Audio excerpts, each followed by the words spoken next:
Ukraine and NATO members started military exercises in the Black Sea on Monday, despite Russian calls to cancel the drills.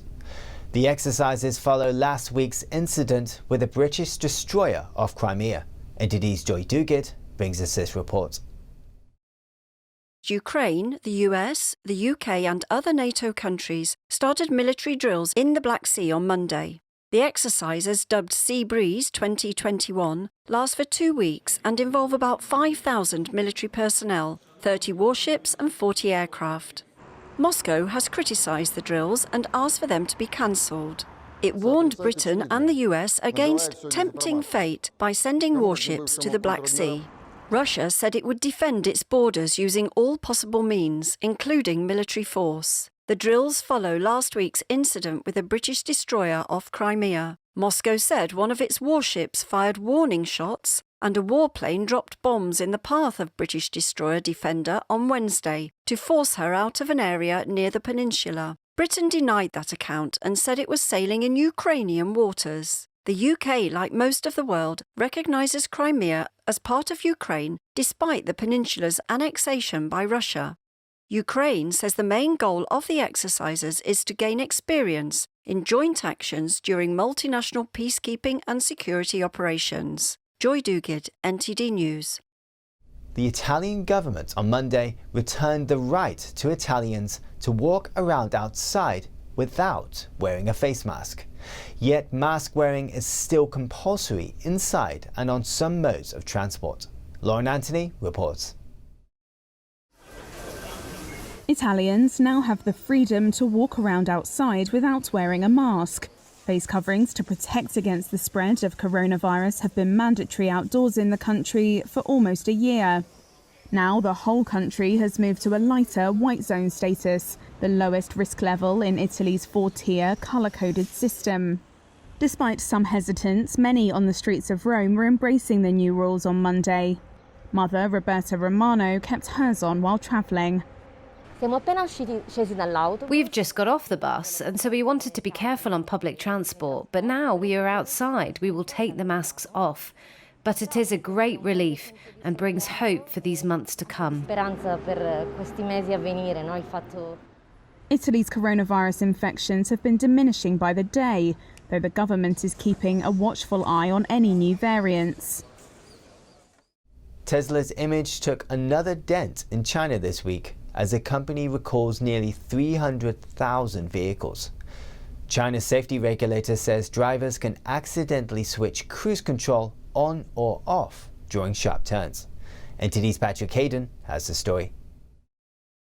Tesla is recalling more than 285,000 vehicles in China. China's Vehicle Safety Authority said Tesla was implementing the voluntary recall. Nearly 90% of the vehicles were made in China, the rest were made in the US. The State Administration for Market Regulation alleges there is a flaw in the Tesla system.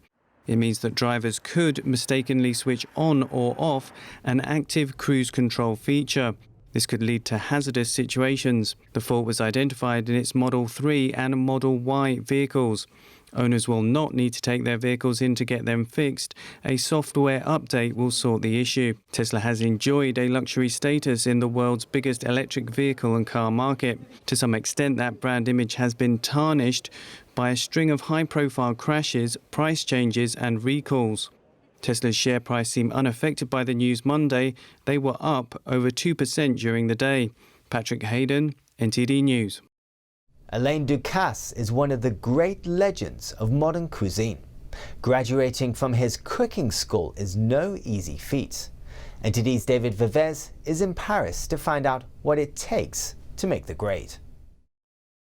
As with many pastries, making eclairs requires full focus and dexterity. This kitchen is a classroom. The chef instructor offers advice and monitors the students. Today they made eclairs, one traditional eclairs, coffee eclairs with traditional finishing with fondant, and one other eclair with mandarin and chestnut. This cooking school was founded by French chef Alain Ducasse. It welcomes students from 60 different countries. It teaches not only the art of gastronomy, but also business and managing, according to the school's director, Elise Mazurel. Vision très holistique du chef. We have a holistic approach. It's important to be a chef, but also a manager, an entrepreneur, and have strong values in your work. The students have to be curious, always reflecting on themselves and their work and making new experiences. The classrooms have surprising equipment and features, such as this room, where the students learn to pair wines and food, or this one, where they practice different cooking techniques. Here we are in one of the 9 laboratories where they learn by repeating gestures with rigor. There are 3 ways to cook: gas, induction, and a la plancha. Nathalie is from Germany. She wants to learn how to make pastries and says she has decided to come to the school because of its great reputation. According to her, creating pastry is about passion and hard work. You have to be very passionate about what you're doing, because outside of school, if you go into a real pastry, then you have to work very long hours. You have to get up very early in the morning or work very late hours if you work in a restaurant and hotel. Future chefs are encouraged to try their skills abroad and remain curious at the end of their courses and learn from others before they start their own businesses. So my plan first is to work for several years in France and around France to build up my skill set, and then later on maybe open my own shop, my own boutique somewhere.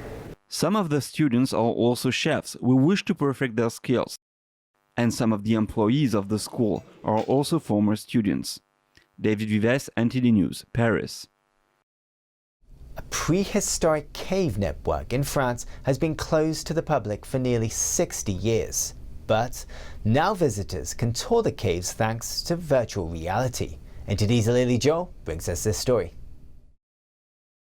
Nearly 6 decades after France's prehistoric Lascaux caves were made off limits, visitors will once again be able to tour the site, only this time in virtual reality.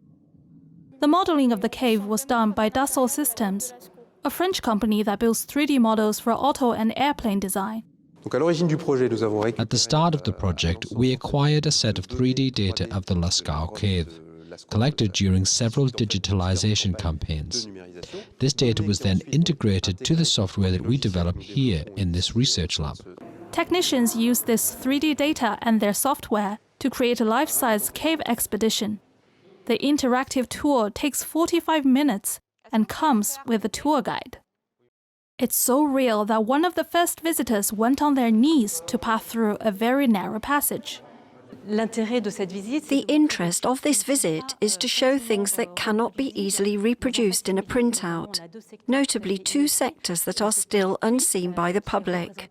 The cave network, discovered in 1940 by a boy whose dog fell down a hole, contains paintings of animals, human figures, and abstract signs that date back 17,000 years. The cave was closed to the public in 1963 after the carbon dioxide, heat, and humidity of nearly 2,000 visitors a day began damaging the paintings. Lily Joe, NTD News. The famous castells or human towers have returned to Catalan, Spain. This breathtaking feat is the proud tradition of the Catalan people. NTD's ADA Ken has a story. Catalonia's famous human towers, known as castells, returned to Blat Square in the Catalan city of Valls after a year due to the pandemic. To the sound of traditional flutes and drums, groups of castellers or human tower builders stack themselves on top of each other by climbing up backs onto shoulders. The melodies of the instruments change with each new level. All the castellers have been very well monitored. We are really very proud and happy with how well everything has been done. It has been very effective. Also, the acting has been perfect. Once the tower reaches its desired height, a young boy or girl climbs to the top to complete the tower. Castells represent the team spirit of the Catalan people. Both audience and participants are excited. For me, this means a lot, although it's very different from previous years. I feel this excitement of the human towers again. I already missed it a lot, and I think we are getting closer and closer to being able to relive it as before. The 200-year-old tradition requires skill, strength, and most of all trust to assemble and dismantle a human tower. Of course, there is always a safety net to cushion a fall, just in case the structure inadvertently collapses. Eddie Aitken, NTD News. That's the news for today, and thanks for tuning in. I'm Stuart Leith.